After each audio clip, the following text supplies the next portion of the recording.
नमस्कार, मी Sejal Purwar. 8 PM special रिपोर्टमध्ये तुम्हा सर्वांचं स्वागत. आणि बुलेटिनच्या सुरुवातीला बातमी महत्वाची आहे आणि ही बातमी आहे ऑपरेशन टायगर संदर्भातली. ठाकरेंच्या शिवसेनेचे काही खासदार वेगळा गट करणार अशी चर्चा रंगतीये. पण मंत्रिपदाच्या शर्यतीमुळे अंतर्गत रस्सीखेचही सुरू असल्याची माहिती सूत्रांनी दिली आहे. बघूयात या संदर्भातला हा रिपोर्ट.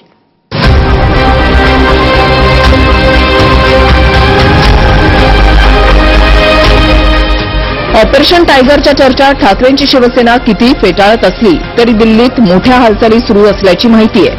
आणि सूत्रांकडून मिळालेल्या माहितीनुसार केंद्रात मंत्रिपदासाठीच ऑपरेशन टायगरचं घोडं अडलंय. ठाकरेंच्या शिवसेनेतून फुटणाऱ्या गटाला केंद्रात मंत्रिपद हवंय आणि फुटणाऱ्या गटाला मंत्रिपद देण्याचा शब्द मिळाल्याची माहिती आहे. पण मंत्री कोण होणार यावरून फुटणाऱ्या गटात रस्सीखेच आहे. बंड करण्यासाठी 2/3 म्हणजे किमान 6 खासदारांना वेगळा गट करावा लागेल आणि मंत्रिपद मात्र एकच मिळणार आहे. पण त्यासाठीच 4 जण इच्छुक आहेत अशी सूत्रांची माहिती आहे. मंत्रिपदासाठी त्यांना एक जागा तरी निदान सोडावी, अशी एनडीए सरकारने सोडावी अशी त्यांची अपेक्षा असणार.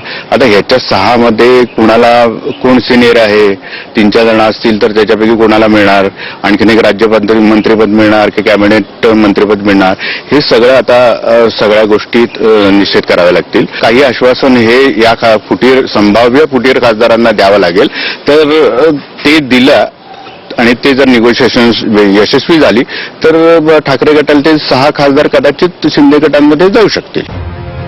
केंद्रात मंत्रिमंडळाचा विस्तार होणार आहे आणि त्यात तृणमूल काँग्रेसमधून फुटलेल्या खासदारांचाही नंबर लागणार असल्याचं कळतंय. पण त्याच वेळेला ठाकरेंच्या खासदारांनीही वेगळा गट केला तर एकाच वेळेला शपथविधी निपटवण्यात येईल. अर्थात मंत्री कोण होणार यावरून आधी एकमत करावं लागणार आहे. प्रमोद जगतापसह ब्युरो रिपोर्ट TV9 मराठी. शिंदेच्या शिवसेनेचे नेते आता ठाकरेंच्या खासदारांबद्दल उघडपणे बोलायला लागलेले आहेत. ठाकरेंच्या नेतृत्वावर विश्वास राहिला नसेल तर आमचे दरवाजे उघडे आहेत असं शिंदेच्या शिवसेनेकडून सांगण्यात आलंय. पण खासदार बाहेर पडले तरी शिंदेच्या शिवसेनेतच जाणार का हा देखील प्रश्न आहे. पाहूयात. त्यांच्या पक्षामध्ये त्यांच्या नेतृत्वावर जर लोक विश्वास ठेवत नसेल, त्यांना जर एकनाथ शिंदे साहेबांच्या नेतृत्वाखाली शिवसेनेमध्ये जर यायचं असेल तर आमचे दरवाजे त्यांच्यासाठी उघडे आहेत.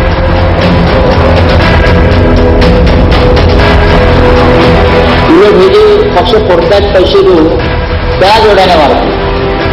आज थोडे लोक दबलेले आहेत. शिंदेच्या शिवसेनेचे मंत्री प्रताप सरनाईक यांनी उद्धव ठाकरेंवर थेट वार करत खासदारांसाठी दरवाजे उघडे असल्याचं म्हटलंय.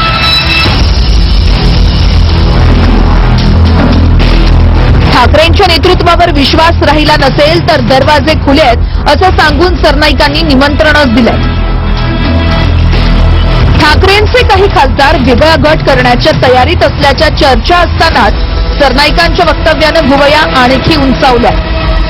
त्यांच्या पक्षामध्ये त्यांच्या नेतृत्वावर जर लोक विश्वास ठेवत नसेल, लोकप्रतिनिधी म्हणून निवडून आलेले खासदार किंवा आमदार विश्वास ठेवत नसेल आणि त्यांना जर एकनाथ शिंदे साहेबांच्या नेतृत्वाखाली शिवसेनेमध्ये जर यायचं असेल तर आमचे दरवाजे त्यांच्यासाठी उघडे आहेत. शेवटी स्वर्गीय शिवसेना प्रमुख बाळासाहेब ठाकरे यांच्या विचारांना मानणारी ही लोक सगळं आहे. त्यामुळे पहिला त्यांना प्राधान्य आम्ही निश्चितपणे भविष्यामध्ये त्यांनी तसा विचार केला तर देऊ. तुमच्या पक्षाला मतदान करताना कोणते लोक विचार करतील की या पक्षाचे खासदार फुटतात? अजिबात नाही. असं कशाला विचार करतील? उलट हे जे पक्ष फोडतात पैसे देऊन त्या जोड्याने मारतील. आज थोडे लोक दबलेले आहेत आणि यांना जोड्याने मारण्याचीच लायकी आहे लोकशाहीमध्ये. तर स्वतः उद्धव ठाकरे यांनी डॅमेज कंट्रोलसाठी प्रयत्न सुरू केले. खासदारांच्या मतदारसंघातील पदाधिकारी आणि कार्यकर्त्यांना विश्वासात घेण्याचे प्रयत्न सुरू झाले. खासदार जर पक्ष सोडून गेलेच तरी कार्यकर्ते पदाधिकारी सोबत राहावेत यासाठी ठाकरेंच्या शिवसेनेकडून प्रयत्न केले जात आहेत. खासदार फुटणार या अफवांवर विश्वास ठेवू नका. सर्व खासदार आपल्या सोबत आहेत असं ईशान्य मुंबईच्या बैठकीमध्ये उद्धव ठाकरे म्हणाले. खासदार फुटणार अशा चर्चा असलेल्या मतदारसंघातील जिल्हाप्रमुख आणि पदाधिकाऱ्यांना खासदार आपल्याच सोबत आहेत असं सांगण्याचा प्रयत्न केला जातोय. त्यातच खासदारांच्या बैठकीनंतर आता आमदारांचीही लिटमस टेस्ट होणार आहे. रविवारी मातोश्री निवासस्थानी उद्धव ठाकरेंनी खासदारांची बैठक बोलावली आहे. ज्यामध्ये 4 खासदार उपस्थित होते तर 5 गैरहजर होते. आता 22 जूनला आमदारांचीही बैठक बोलावली आहे. शिवालय इथं उद्धव ठाकरे आमदारांना मार्गदर्शन करणार आहेत. त्यामुळे 22 जूनला किती आमदार उपस्थित राहतात हेही दिसेल. तर बैठकीला जे खासदार प्रत्यक्ष आले नाहीत ते ऑनलाईन हजर होते असा ठाकरेंच्या शिवसेनेचा दावा आहे. आणि आम्ही उद्धवजींसोबत आहोत यासाठी तुळजाभवानी आणि साईबाबांची शपथ खासदारांनी घेतल्याचं संजय राऊतांनी पत्रकारांना सांगितलंय. की ज्या खासदारांनी त्या दिवशीच्या बैठकीमध्ये सहभागी झाले त्यांनी आई भवानीची शपथ घेतली. साहेब आम्ही तुमच्या बरोबर आहोत. ऑनलाईन बैठकी हो मग ऑनलाईन पूजा आणि आरतीही करता ना तुम्ही. कोणी मुलाची शपथ घेतली, कोणी आईची शपथ घेतली, कोणी तुळजा भवानीची शपथ घेतली, कोणी साईबाबांची शपथ घेतली. हा म्हणजे एका प्रकारे वेगळ्या शपथविधी सुरुवात नाही म्हणजे साहेब या सगळ्या शपथा त्यांनी स्वतःहून घेतलेल्या असल्यामुळे आणि ते हिंदुत्ववादी असल्यामुळे ते हिंदुत्वाचं पालन करतील मला खात्री आहे. मग चिंता कसली आली? संजय राऊत जर म्हणतायत की मुलांची देवाची याची शपथ घेतली मग चिंता कशाला पाहिजे आपल्याला? म्हणून त्यांनी सुद्धा चिंता करू नये ना. ते वारंवार प्रेसच्या समोर येऊन त्या खासदारावर जो आक्षेप घेणं चालू आहे किंवा त्यांना आरोपीच्या पिंजऱ्यात जे उभं करणं चालू आहे हे थांबवलं पाहिजे.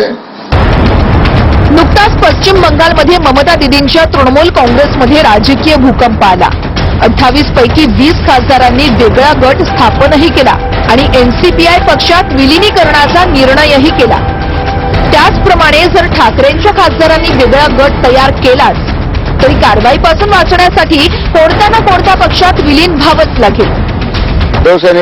उद्धव साहेबांचे 9 खासदार आहेत तर ते 2/3 जर ते बाहेर निघाले आणि त्यांनी दुसऱ्या पक्षात विलीन केला त्यांचा पक्ष तर त्यांचं सदस्यत्व राहू शकतं.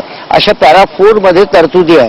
त्याप्रमाणे मला वाटतं आता डेव्हलपमेंट हे अशी टीव्ही न्यूज वरून वगैरे अशी पॉलिटिकल डेव्हलपमेंट दिसते की ते 9 सदस्य वेगळा गट स्थापन करतील आणि पॅरा 4 प्रमाणे ते कुठल्या तरी दुसऱ्या पक्षामध्ये विलीन होतील. एकनाथ शिंदेंनी जेव्हा बंड केलं तेव्हा आम्हीच खरी शिवसेना असा दावा केला. त्यामुळे बंड करूनही ते विलीन झाले नाही. अर्थात ते प्रकरण सुप्रीम कोर्टात प्रलंबित आहे. त्यामुळे खासदारांना आम्हीच खरी शिवसेना म्हणण्याचा पर्याय खुला नाहीये. पुन्हा बंड झालं तर विलिनीकरण करावंच लागेल. आता विलिनीकरण शिंदेच्या शिवसेनेत भाजपत की मग दुसराच एखादा छोटा पक्ष हे वेळ काळच सांगेल. दिल्लीहून प्रमोद जगतापसह अक्षय मंकणी, TV9 मराठी, मुंबई. कॉक्रोच जनता पार्टीचं आज नागपूरमध्ये आंदोलन झालं. केंद्रीय शिक्षण मंत्री धर्मेंद्र प्रधान यांच्या राजीनाम्यासाठी पुन्हा दिल्लीमध्ये